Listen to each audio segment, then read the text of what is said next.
बिल्कुल भी ज्यादा असर नहीं कर पा रही है। सामने दूर तक देखना मुश्किल है। इमारत पुरानी है, पर ऐसा लग रहा है कि किसी जमाने में इसने भी अच्छे दिन देखे होंगे, पर अब बस ये किसी हाल में चले जा रही है। अंदर लोग हैं, पर कम है। पुणे से कुछ ही घंटों दूर पे ये कल्याण का सरकारी अस्पताल है। अंदर कई कमरे हैं, हर कमरे में मरीज हैं, किसी में ज्यादा किसी में कम। अस्पताल में मिलने जुलने का समय खत्म हो चुका है और अब बस मरीज के एक ही रिश्तेदार को परमिशन है कि वो उनके साथ रुके, वो भी कुछ देर के लिए अंदर, उसके बाद बाहर। अस्पताल में इस वक्त कुछ नर्स हैं और एक आधी डॉक्टर बचे हुए हैं, बाकी वार्ड बॉय और बस मरीज। अच्छी बात यह है कि आज मरीज कम है अस्पताल में, तो मतलब ज्यादा लोग स्वस्थ हैं और जो थे वो स्वस्थ होके घर को जा चुके हैं। बुरी बात यह है कि राजेश के लिए ये अस्पताल सुनसान पड़ा हुआ है। राजेश के दादा की तबीयत खराब है और उन्हें अस्पताल में भर्ती किया गया है। उन्हें दिल का दौरा पड़ा था और डॉक्टर ने उन्हें दवाई दी है और अच्छी जांच भी की है, पर फिर भी देखरेख और एहतियातन 2-4 दिन और अस्पताल में रहने के लिए कहा गया है, ताकि अगर कुछ भी गलत हो तो उसका इलाज तुरंत हो सके। अंदर वार्ड में उसके दादाजी के साथ कुछ और लोग भी हैं। राजेश के दादा के दाईं ओर एक अधेड़ उम्र का व्यक्ति है और उनके साथ उनकी एक बेटी भी है। कुछ दिन पहले वो इस अस्पताल में दाखिल हुए थे और अब उनकी तबीयत ठीक है। शायद उन्हें भी 2-3 दिन में अस्पताल से रिलीज कर दिया जाएगा।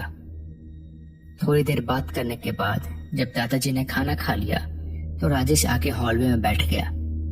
हॉलवे में कुछ दूर पे कुछ बेंचेस लगी हुई हैं। ऐसा लग रहा है जैसे वो अकेला ही उस हॉलवे में बैठा हुआ है, बाकी लोग शायद अपने अपने घर चले गए हैं। पर राजेश दूर से आया है तो उसने वहीं रुकना ठीक समझा। रात के करीब 2 बज चुके थे। हर ओर सन्नाटा था। अचानक हॉलवे की लाइट्स बंद होने लगी, कभी जलती कभी बुझती। अचानक से राजेश को हॉलवे में एक बच्चे की हंसने की आवाज सुनाई दी। राजेश अचानक से नींद से उठ गया। पहले उसे लगा कि शायद कोई मरीज या उसका रिश्तेदार होगा, पर फिर उसे ध्यान आया कि रिश्तेदारों का मिलने का समय खत्म हो चुका है और बच्चों का वार्ड 1-2 माले ऊपर है। वो बच्चा हंसने लगा और अचानक से अंधेरा हो गया। जब लाइट जली तो वो बच्चा वहां से गायब हो गया था। कुछ ही देर में फिर से लाइट बंद हो गई और फिर से लाइट चालू हुई। इस बार वहां एक औरत खड़ी थी। वो औरत बड़ी जोर जोर से रोए जा रही थी। इस बार उसे देख के राजेश घबरा गया। अचानक से फिर से लाइट बंद हो गई और पूरी तरह से हॉलवे में अंधेरा छा गया। लाइट फिर से चालू हुई। इस बार वहां एक काला साया था जो हवा में तैर रहा था। कुछ देर यूं ही तैरने के बाद वो काला साया दीवार के अंदर घुस गया, जहां पे राजेश के दादा और बाकी मरीज थे। राजेश कमरे के अंदर गया। उसने देखा कि वो साया एक बेड के ऊपर तैरने लगा और फिर कुछ ही देर में वो गायब हो गया। अगले दिन की सुबह हुई। पता चला कि उस मरीज की अगले दिन सुबह सुबह ही मौत हो गई। राजेश को समझ नहीं आ रहा था कि ये क्या था, पर उसने अपना वहम समझ के भुला दिया। दिन भर लेकिन वो उसी बारे में सोचता रहा। अगली रात को फिर से राजेश उसी हॉल में था। रात 2 बजे फिर से बत्तियां जलने बुझने लगी। आज फिर से वो लड़का दिखा और फिर से उसे वो लड़की दिखी जो पिछली रात दिखी थी। राजेश समझ गया कि उसने जो कल देखा था वो कोई सपना नहीं था।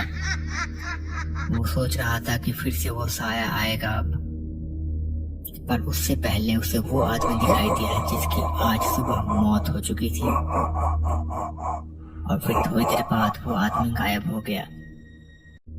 उसके बाद फिर से वही साया सामने आया और पिछली रात की तरह वो दीवार के अंदर चला गया और इस बार फिर से वो एक दूसरे बेड के ऊपर तैरने लगा और कुछ ही देर में गायब हो गया। अगले दिन उस मरीज की भी मौत हो गई।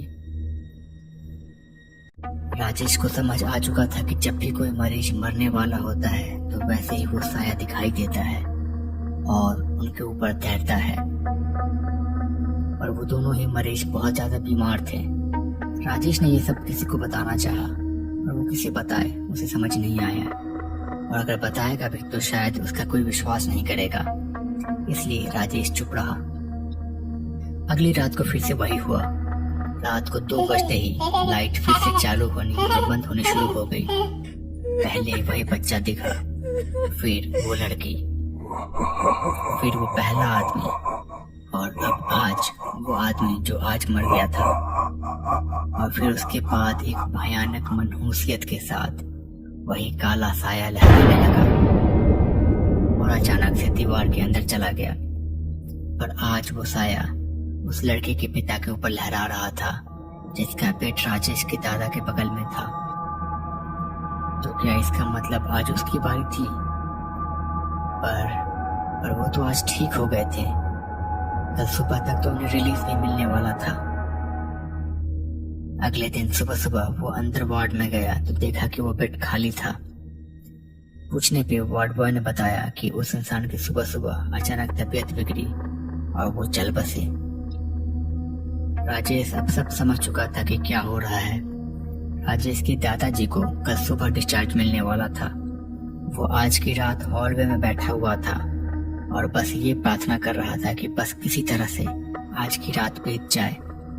बस आज की रात वो साया दादाजी के ऊपर ना जाए, और इसके अलावा वो कुछ और कर भी नहीं सकता था।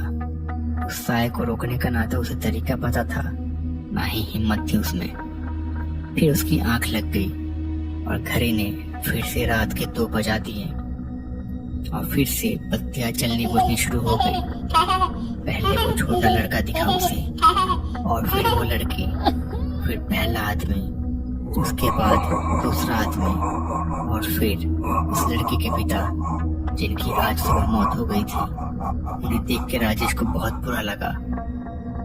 वो सोच रहा था कि काश वो उन्हें बचा पाता कुछ करके। इतने में वो काला साया फिर से सामने आया और लहराने लगा, और लहराते लहराते वो दीवार के अंदर चला गया। राजेश भी वार्ड के अंदर चला गया। वो मन ही मन ये प्रार्थना कर रहा था कि बस उसके दादा को कुछ ना हो आज वो साया किसी और के ऊपर हो। बस आज की रात बाकी है। राजेश अंदर गया तो उसने देखा कि उसके दादा के ऊपर कोई भी साया नहीं था। उसने इधर उधर देखा तो वो साया कहीं नहीं था। राजेश खुश हो गया। शायद आज किसी की भी मौत नहीं होगी। शायद मौत का सिलसिला यहीं तक था।